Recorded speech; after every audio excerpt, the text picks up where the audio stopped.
भाई जी कब जाना है चंडीगढ़? जब चाहो। मैंने एक सोफे पर बैठते हुए कहा। रीतू अंदर कमरे की जानिब बढ़ चुकी थी। थोड़ी देर आराम करके निकलते हैं, उसने इंतहाई संजीदगी से कहा। वहां कोई बंदोबस्त होगा जहां हम महफूज रह सकें? इसीलिए तो कह रहा हूं, वहां पूरा इंतजाम है, हर तरह की मदद मिलेगी। वहां राकेश वर्मा के लिए फील्डिंग भी लग चुकी है। ये फील्डिंग किसने लगाई है, तुमने या किसी दूसरे ने? मैंने पूछा तो वो पुरस्कून लहजे में बोला, मैं तकरीबन 10 बरस रहा हूं चंडीगढ़। मेरे अपने दोस्त तो हैं ही, अपना नेटवर्क भी है, उसने मुस्कुराते हुए कहा। ओके, अब तय कर लो कैसे जाना है, मैंने कहा। भाई जी 5 घंटे का रास्ता है, दिन को निकले या रात को, उसने मेरी तरफ देखते हुए कहा। जैसे तुम मुनासिब समझो। इससे पहले वो मुझे जवाब देता मेरा फोन बज उठा। दूसरी तरफ शहबाज था। मैं कॉल रिसीव करते हुए उठा और अपने कमरे की जानिब बढ़ गया। हाँ बोल, मैंने कहा। ये ले चचा से बात कर, उसने कहा, और फिर चंद लम्हों बाद चचा अब्दुल मजीद की आवाज मेरे कानों में गूंजी। कैसा है पुत्र? मैं ठीक हूँ चचा, एकदम पुरजोश, मैंने खुशगवार लहजे में कहा। मेरी दुआएं तेरे साथ हैं पुत्र, इन्होंने कहा, फिर लम्हा भर रुक कर कहते चले गए। अच्छा सुन, समझो मैं तुम्हारे साथ साथ हूं, फिक्र मत करना। मैं तुम्हें एक नंबर भेज रहा हूं, इस नंबर से तुम्हें जब भी कॉल आए और वो जैसा कहे इसी तरह करना है। यहां हम सब ठीक हैं, किसी किस्म की कोई फिक्र ना करना। पूजा से बहुत कुछ पता चल रहा है, इसके चंद बंदे हैं जो बहुत जल्दी हमारे हाथ में होंगे। तुम अपना काम ध्यान से करो और वापस पलट आओ। ठीक है, मैंने पूरा एतमाद लहजा में कहा। तो दूसरी तरफ से अलविदाई बातों के बाद फोन बंद कर दिया गया। मैं पुरस्कून अंदाज में बेड पर लेट गया। मेरी आंखों से नींद छिन चुकी थी। मेरे पास जो भी मालूमात थी, अगर मैं इनकी बुनियाद पर कोई भी कार्रवाई करता तो मुझे यकीन नहीं था कि मैं राकेश वर्मा तक भी पहुंच पाता। मेरे अब तक फरीदकोट में रुके रहने की वजह भी यही थी। हाँ, अगर राकेश वर्मा मुझे फरीदकोट में मिल जाता या फिर उससे यहां मिलने की तदबीर हो जाती तो मैं बहुत कुछ कर सकता था। आगे का लाहे अमल क्या हो सकता है, मैं इसी पर सोचता रहा। कई ख्याल जहन में आए, कई पहलुओं पर सोचा। मैं इसी उधेड़ बुन में था कि मेरा फोन बज उठा। स्क्रीन पर अजनबी नंबर थे। मुझे चचा अब्दुल मजीद का ख्याल आया। मैंने कॉल रिसीव की तो दूसरी तरफ से एक ऐसी आवाज उभरी जैसे कोई बूढ़ा सा आदमी हो। उसने पूछा, अरे बेटा राजवीर सिंह हो क्या? जी, मैंने कहा। तो उसने नासियाना अंदाज में कहा, देखो भाई, सुबह होने वाली है, उठो और सैर करने को निकलो। सुबह की सैर सेहत के लिए बहुत अच्छी होती है। इतनी आलूदगी है, सैर करने कहाँ जाऊं? मैंने मोहतात अंदाज में पूछा तो वह हंसते हुए बोला, अरे यहीं तुम्हारे घर के पास एक पार्क है ना, यही कोई 5 मिनट के पैदल सफर पर। वहां आलूदगी बहुत कम है, वहां आ जाओ, देखो कितने फूल खिले हुए हैं। चलें, मैं आता हूं, मैंने कहा और उठ गया। वो ऐसा ही छोटा सा पार्क था जो कॉलोनियों के दरमियान बना होता है। मैं पार्क में दाखिल हुआ तो नील को रोशनी बहुत हद तक फैल चुकी थी। मुझसे थोड़े से फासले पर रीतू और रविंदर सिंह मेरे कवर पर थे। हम तीनों अजनबियों की मानिंद पार्क में दाखिल हुए। पार्क में चंद लोग थे, इनमें कुछ खवातीन और बच्चे थे। दाएं जानिब एक बूढ़ा सरदार स्याह ट्रैक सूट में खरामा चलता जा रहा था। इसकी दस्तार स्याह रंग की थी और दाढ़ी मूंछें बिल्कुल सफेद थीं। उसने मेरी तरफ देखा। चंद लम्हे देखते रहने के बाद उसने अपना फोन निकाला और नंबर पुश करने लगा। मेरा फोन बज उठा। मैंने कॉल रिसीव की तो वही आवाज उभरी, यहाँ पार्क में आ गया हूं ना? जी आ गया हूं। अब वही ब्लैक ट्रैक सूट? मैंने जानबूझकर बात अधूरी छोड़ दी तो वो बोला, हाँ मैं ही हूं। वो तुम्हारे दाएं जानिब सफेद लकड़ी की बेंच है ना, उस पर जाकर बैठो, मैं वहां आता हूं। मैंने कॉल बंद की और सीधा उस लकड़ी की बेंच की जानिब बढ़ गया। रीतू और रविंदर इधर उधर टहलने वाले अंदाज में करीबी रहे। थोड़ी देर बाद वो सिख सरदार मेरे साथ आकर बैठ गया। पुत्र, मुझे लंबी बात नहीं करनी, चंद बातें करनी है, वो समझ जाना। जी मैं सुन रहा हूं, मैंने कहा। देख, राकेश वर्मा को मारने का कोई फायदा नहीं, वो सिर्फ एक मोहरा है। मेरी एक बात समझ, शतरंज खेलने का मजा शातिर लेते हैं, मोहरे सिर्फ पिटते हैं। बसात कहाँ बिछी है और शातिर कहाँ है, खत्म करना है तो शातिर को खत्म करो। कहाँ है शातिर? मैंने पूछा। सुनो, ये जो कल्याण जी है ना, ये महज एक नाम है। वो बंदा कब का खत्म हो चुका, अब सिर्फ उसका नाम इस्तेमाल करने वाले लोग मौजूद हैं। वो खत्म हो गए तो इनकी बसात भी उलट जाएगी। वही तो मैंने कहना चाहा तो वो मेरी बात नजरअंदाज करते हुए बोला, ये मत समझ लेना इनकी बसात उल्टा दी गई तो नई बसात नहीं बिछेगी, वो जरूर बिछेगी। नए शातिर फिर से नए मोहरों के साथ बसात बिछाएंगे, लेकिन ये जो बसात बिछी हुई है ना, इनके सारे प्लान खत्म हो जाएंगे। ये लोग इंसानियत के लिए इंतहाई खतरनाक हैं। ये इस हद तक पहुंच गए हैं कि मुमकिन है सब कुछ तबाह कर दें। वो इस हद तक ताकतवर हैं? मैंने पूछा। हाँ, वो ताकतवर हैं, लेकिन इस वक्त तक जब तक वो छुपे हुए हैं। जैसे ही वो जाहिर हुए वो खत्म हो जाएंगे। जाहिर हो गए तो ऐसा? मैंने उलझते हुए पूछा। मतलब लोग बदल जाएंगे मगर वो काम जारी रहेगा, इनकी जगह कोई दूसरा ले लेगा। इनके नजदीक अपना हदफ हासिल करना असल मकसद है, इसलिए बहुत संभल कर हाथ डालना। कौन लोग हैं जिन पर हाथ डालना होगा? मैंने पूछा। ये इस वक्त 3 बंदे हैं, एक यहीं फरीदकोट में है, दूसरा लुधियाने में और तीसरा चंडीगढ़ में बैठा है। उसने धीमे से लहजे में कहा। सवाल यह है कि आपको कैसे पता जबकि वो छुपे हुए हैं? मैंने किसी कदर मोहतात अंदाज में पूछा। मेरे दिमाग में कई सवाल उठ गए थे। उसने मेरे चेहरे पर देखा, फिर अफसरदा लहजे में बोला, मैं कभी उनके साथ था, मुझे अंदाजा नहीं था वो मुजरिम बन जाएंगे। और अब क्यों नहीं? मैंने पूछा। असल में ये जो कल्याण जी तंजीम थी ना, ये सिर्फ मुजरिमों को खत्म करने के लिए बनाई गई थी और इस तंजीम का मकसद मजलूमों की मदद करना था। लेकिन यह हिजैक हुई और भारतीय एजेंसी के हाथ चढ़ गई। अब इसी से मंशात के अलावा अहम शख्सियात का कत्ल का काम लिया जाने लगा है और शायद इससे बढ़कर भी कई काम है जिसका मुझे कोई अंदाजा नहीं है। उसने दुख से लबरेज लहजे में बताया। वो छुपे हुए हैं तो? मैंने पूछा। इनके चेहरों पर नकाब हैं, वो मुआशरे में बड़े इज्जतदार हैं, लेकिन इनका असल चेहरा बहुत भयानक है। यहाँ फरीदकोट में जो है वो एक गद्दी नशी है, नजर अंसारी, जिसके रेफरेंस से पूजा इधर पंजाब में गई थी। वो एक साफ टारगेट है। और बाकी? मैंने पूछा। जिस वक्त तुम उसे खत्म करोगे मैं दूसरे के बारे में बता दूंगा। अगर तुम में कोई दम हुआ तो खुद ब खुद पता कर लोगे। और हाँ, सॉरी राजवीर, यहां तक आने में तुम्हें थोड़ी दिक्कत हुई। दरअसल मैं बहुत मोहतात हूं, कहीं शुरू ही में काम न बिगड़ जाए। ठीक है, कोई बात नहीं, मैंने कहा। फिर तेजी से पूछा, अगर वो गद्दी नशीन सॉफ्ट टारगेट है तो कोई भी उसे खत्म कर सकता है। उसके साइड इफेक्ट हैं, दूसरे सारे जेर जमीन जाएंगे और तबाही मचाना शुरू कर देंगे। यहीं फरीदकोट में तूफान उठ जाएगा, तुम देख लेना। इनके साथ खेलना पड़ेगा, यहां तक कि हदफ खुद निशाने पर आ जाए। एक खास मोहरे को मारने के लिए चाल कोई दूसरी चली जाती है। अब यह तुम पर मुनहसर है कि कैसी चाल चलते हो। ठीक है, मैं देख लेता हूं, मैंने हतमी लहजे में कहा तो वो ठहरे हुए लहजे में बोला। शतरंज का खेल बसात पर लड़ी जाने वाली ऐसी जंग है जहां मुखालिफ शातिर को ज़हनी तौर पर कुचला जाता है। मैं समझ गया, मैंने धीमे से लहजे में कहा। जो लोग तुम्हें रात मिले थे वो मेरे ही लोग हैं। चाहो आराम करो, दोपहर के बाद राब्ता होगा, तुम्हें तफसील मिल जाएगी। उसने कहा और बड़े सुकून से उठकर चल दिया। मैं उसे जाता हुआ देखता रहा, फिर खुद भी उठ गया। घर पहुंचने तक मैंने शहबाज को सरदार साहब से होने वाली मुलाकात के बारे में बता दिया ताकि वो मुमकिन हद तक मुझे मालूमात दे सके। दोपहर के वक्त में बेदार हुआ तो मुझे शदीद भूख का एहसास हुआ। तभी मैंने महसूस किया कि घर में इश्तिहा अंगेज महक फैली हुई है। मैं फ्रेश होकर तैयार हुआ और फिर लाउंज में आ गया। रविंदर सेल फोन में खोया हुआ था। नैना और रीतू इस वक्त किचन में थी। मैं उसके पास सोफे पर बैठा तो उसने सेल फोन एक तरफ रखते हुए कहा, वो जो सरदार साहब हमें सुबह मिले थे ना भाई जी, बड़ी पहुंची हुई शय है। यहाँ से कोई 15 किलोमीटर के फासले पर उनकी बड़ी सारी हवेली है। मतलब वो अपने ही खेतों में रहते हैं। अच्छा, तो फिर तुमने उसका खोज लगा लिया? मैंने आम से लहजे में कहा। जी, मैं खुद हैरान हूँ, ये बंदा मुझसे ओझल कैसे रह गया।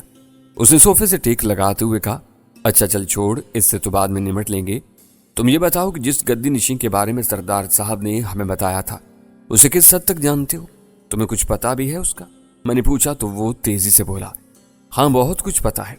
बज़ाहिर वो आम सा आदमी है, बेज़रत सा। आम आवाम उसके बारे में सोच भी नहीं सकते कि वो जराइम पेशा लोगों से ताल्लुक रखने वाला होगा, लेकिन वो पूरा गैंग चला रहा है। जाहिर है उसने अपने इर्द गिर्द कोई सिक्योरिटी तो रखी होगी ना? मैंने पूछा तो वो बोला, यहाँ फरीदकोट में माहौल कुछ अलग सा है। यहाँ समझे 2 बड़े गैंग हैं, सौडी ग्रुप और जसवाल ग्रुप। बाकी छोटे मोटे ग्रुप इन्हीं में से किसी एक के साथ मिले हुए हैं। ये दोनों ग्रुप एक दूसरे के लोगों को मारते रहते हैं। सभी नौजवान हैं, कह लें कि सब स्टूडेंट हैं। इतने निडर हैं कि सोशल मीडिया पर एक दूसरे को धमकियां देते हैं, कत्ल का एतराफ करते हैं। इन्होंने खौफ का ऐसा माहौल बना रखा है कि आम आदमी सर ही नहीं उठा सकता। इनमें सोडी गैंग पर राकेश वर्मा के लोगों का हाथ है। वो अपनी रो में कहता चला जा रहा था कि मेरे दिमाग में ख्याल रिंग आया। मुझे नहीं मालूम कि इसने मजीद क्या कहा था, लेकिन मैंने चंद लम्हों में इस ख्याल को सोचा और फिर पूछा, ये जो दो गैंग हैं इनमें आपस की लड़ाइयाँ होती रहती हैं? करीब तरीन कोई वाक़या हुआ है? कोई एक हफ्ता पहले की बात है। यहाँ पर एक पहलवान नामी सियासी रहनुमा का कत्ल हुआ था। खासा असर रसूख वाला बंदा था। वो एक प्रॉपर्टी डीलर के पास से निकला। अभी उसने कार का गेट खोला ही था कि दो लड़कों ने आकर उसे गोलियों से भून डाला। पहले तो पता नहीं चल रहा था, अफवाहें थी, लेकिन आजकल सोशल मीडिया पर एक लंबी पोस्ट डालकर सोडी ग्रुप ने कत्ल का एतराफ किया है। उसने तफसील से बताया तो मैंने फिर से तस्दीक करते हुए पूछा, ये कौन सा गैंग है? मतलब राकेश वर्मा के लोगों का या मुखालिफों का? राकेश वर्मा के लोगों का, उसने बताया। अब मुझे ये बता, सोडी ग्रुप के जिन लोगों ने उसे मारा था, या उस गैंग का कोई ऐसा बंदा जिसकी कोई निशानदेही हो सके? दो चार लोग कहीं पर रहते हूं, मैंने अपने अंदर सनसनी महसूस करते हुए पूछा तो वो चमकती हुई आंखों से बोला, कुछ लोगों के बारे में मुझे शक है कि वो एक रहायशी बिल्डिंग में रहते हैं। 1-2 घंटे के बाद मैं पूरे यकीन के साथ बता सकता हूँ। चलकर पता पूरी तरह कंफर्म कर। सोडी ग्रुप का ना मिले तो जसवाल ग्रुप का कोई बंदा उसका पता कर। दोनों ग्रुप के किसी भी बंदे का सुराग लगा, कहीं भी मिल जाएं। मैंने जोर देते हुए कहा तो रविंदर मेरी तरफ उलझे हुए अंदाज में देखने लगा। तभी मैंने कहा, जो कह रहा हूँ वो कर। मेरे यूं कहने पर वो सर हिलाते हुए सेल फोन में मगन हो गया और मैंने किचन की तरफ देखा। नैना और रीतू किचन में मसरूफ थीं। मैंने जरा ऊंची आवाज में पूछा, रीतू क्या कर रही हो? कुछ खाने को बना रही हूँ। फिर भी क्या? मैंने पूछा तो ऊंची आवाज में बोली, कच्ची रोल और चट्टास बना रही हूँ, चटनी के साथ दाल भी बनाई है, आज राजस्थानी खाना होगा। चल ले आ, बहुत भूख लगी है, मैंने कहा। इस वक्त हम खाना खाकर चाय पी रहे थे जब रविंदर ने अपने सेलफोन को एक तरफ रखते हुए बताया, भाई यहाँ सर्कल रोड के अंदर एक गली में बिल्डिंग है, वहां 3-4 लोग मौजूद हैं जसवाल ग्रुप के। पक्की बात है ना? मैंने तस्दीक की तो रविंदर ने कहा, जी पक्की बात है, मेरे एक बहुत करीबी दोस्त इन्हें जानता है, उसने अभी बताया है। इनसे मिला जा सकता है? मैंने पूछा। हाँ जी, क्यों नहीं जी, सीधी तरह नहीं तो दूसरी तरह मिल लेंगे, उसने मुस्कुराते हुए कहा। चल फिर निकलते हैं, मैंने उठते हुए कहा तो रीतू भी मेरे साथ उठ गई। कुछ देर बाद हम कॉलोनी से निकलकर सड़क पर आ गए थे। दिन गरूब होने को था जब हम सर्कुलर रोड के अंदर एक गली में पहुंचे। एक आम सी गली थी जिसमें 3-4 मकान छोड़कर एक रहायशी बिल्डिंग थी। रीतू ने गाड़ी पार की तो हम बड़े सुकून से निकलकर उस बिल्डिंग में आ गए। मुझे ये पूरी तरह एहसास था कि इस बिल्डिंग में कैमरे लगे होंगे। हम बड़े सुकून से लिफ्ट की बजाय सीढ़ियां चढ़ते हुए तीसरी मंजिल तक जा पहुंचे। सीढ़ियों के इख्तिताम पर दोनों तरफ गैलरी थी। रविंदर ने एक लम्हे को देखा और फिर दाईं जानिब चल दिया। बिल्कुल सिरे पर पहुंचकर उसने एक दरवाजे पर बेल बजाई। चंद लम्हों बाद एक नौजवान दरवाजा खोलकर अजनबियत से देखा। तभी रविंदर ने सुकून से कहा, मैं रविंदर हूं, आ जाओ। उसने मखमूर से लहजे में कहा। मुझे शक हुआ कि वो नशे में है। अंदर दाखिल होते ही उसने पहले रविंदर को फिर मुझे चेक किया। रीतू की तरफ देखकर वो झिझक गया। रीतू ने अपने हाथ उठा दिए। अंदर वाले कमरे में 3 अफराद कालीन पर बैठे हुए थे। उन्होंने दीवार के साथ गाव तकिया लगाकर टेक लगाई हुई थी। इनके अंदाज में सर्द महरी थी।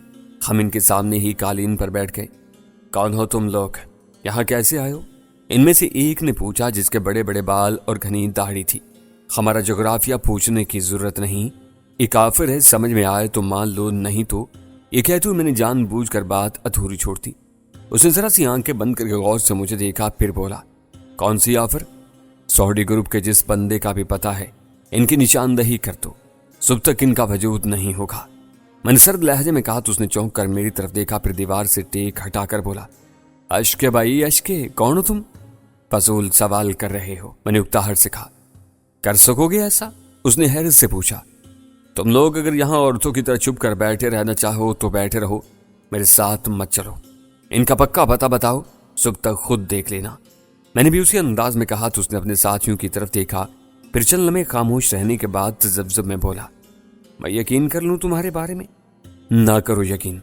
किसने कहा यकीन करने को? अगर तुम अपने दुश्मन के बारे में भी बताने से डरते हो तो चूड़ियां पहन लो, मैंने कहा और उठ खड़ा हुआ।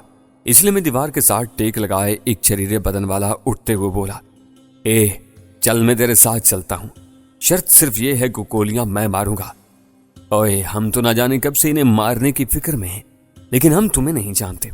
हमें बाहर ले जाकर तुम लोग या में मार दो, इसकी क्या गारंटी है? लंबे बालों वाले ने कहा तो मैंने कहा, ठीक है, चाहो तो इस रविंदर को यहां बैठा लो, जब ये वापस आ जाए तो छोड़ देना। मैंने कहा तो बाकी सब ने एक दूसरे को देखा तो रविंदर बोला, भाई तुम सिर्फ बता दो, हम देख लेते हैं, तुम लोग बैठो यहां पर। नहीं, हम दोनों चलते हैं, तुम यहीं बैठो, लंबे बालों वाले ने कहा तो रविंदर वहीं बैठ गया। वो दो बंदे हमारे साथ चल दिखे। फरीदकोट रेलवे स्टेशन की पिछली तरफ एक बड़ी सी पुराने तर्ज की कॉलोनी थी। यहाँ छोटे बड़े बहुत सारे क्वार्टर्स बने हुए थे, शायद ये अंग्रेज दौर की यादगार थे। वहां पहुंचते ही लंबे बालों वाले ने कहा, ये एक अहम ठिकाना है उनका, यहाँ चंद लोग रहते हैं लेकिन इनमें कोई बड़ा नहीं रहता। हाँ, मगर यहाँ आते सभी हैं। इनका बड़ा कहाँ रहता है? मैंने पूछा। संदीप सोडी है, उसके ठिकाने का पक्का पता नहीं होता, लंबे बालों वाले ने जवाब दिया। तो मैंने डैशबोर्ड से पिस्टल और मैगजीन उठाए और गाड़ी से उतरते हुए कहा, ओके, फिर उतर कर देखते हैं। हमारे साथ रितु भी उतर आई थी। हम बड़े सुकून से उस क्वार्टर नुमा घर की तरफ बढ़े जहां सोडी ग्रुप के कुछ लोग हो सकते थे। दरवाजा खुला हुआ था। अंदर सामने सेन में चारपाइयां धरी थीं जिन पर 4 बंदे बैठे हुए थे। पीले बल्ब की रोशनी में मेज पर बोतल खोले हुए थे, साथ में प्लेटें धरी हुई थीं। वो सभी खुशगवार मूड में थे। यही लोग हैं? मैंने लंबे बालों वाले से पूछा। हाँ, ये संदीप सोडी के बंदे हैं। देखो, तुमने अंदर जाते ही फायर करना है, कोई अंदर कमरों में भी हो सकता है, इन्हें हम दोनों देख लेंगे। चल, मैंने कहा तो इन दोनों ने अपने अपने पिस्टल का सेफ्टी केज हटाया। वो एकदम से अंदर गए, उन्होंने फायरिंग करना शुरू कर दी। इनकी बोतलें और प्लेटें इधर उधर बिखरने लगी। मैं और रितु फौरन ही इनके आगे बढ़ गए। बिलाशुबा गोलियों की आवाज अंदर तक गई थी। अचानक 2 बंदे पागलों की मानिद बरामदे में आए। यह हमारा शिकार थे। इन दोनों के हाथों में पिस्टल थे। फितरी तौर पर अपने इन लोगों को देख रहे थे जिन्हें गोलियां लगी थी। यही लम्हा था जब मैंने निशाना लिया और फायर कर दिया। वो सामने से फायरिंग देखकर पलटे लेकिन पलट न सके। वो हमारी गोलियां लगने से फर्श पर गिर गए थे। इस वक्त तक हम बरामदे में पहुंच गए थे। वहां छोटे छोटे 3 कमरे थे। किचन में कुछ पक रहा था। अचानक ही कमरे से एक शख्स बाहर निकला और भागने लगा। मैंने चंद कदम दौड़कर उसे पकड़ लिया। वो निहत्था था। प्लीज मुझे मत मारना, वो रोहानसा होते हुए चिल्लाया। इसे ले चलो। मैंने लंबे बालों वाले की तरफ देखा। वो उसे बाहर ले जाने लगा। इनके साथ रितु भी बाहर निकल गई थी। मैंने वहां गिरे हुए लोगों को टटोला और एक बंदे का सेल फोन मुझे मिल गया। मैंने जेब में रखा और इंतहाई तेजी से गाड़ी की जानिब बढ़ गया। लंबे बालों वाले और चरीरे बदन वाले ने पकड़े जाने वाले शख्स को दबोचा हुआ था। वो सीटों के दरमियान फंसा हुआ था।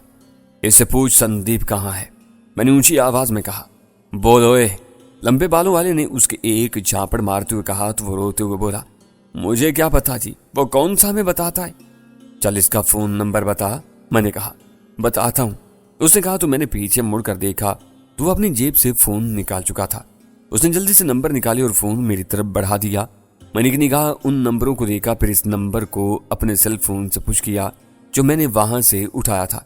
इसके स्क्रीन पर संदीप बाई आ गया।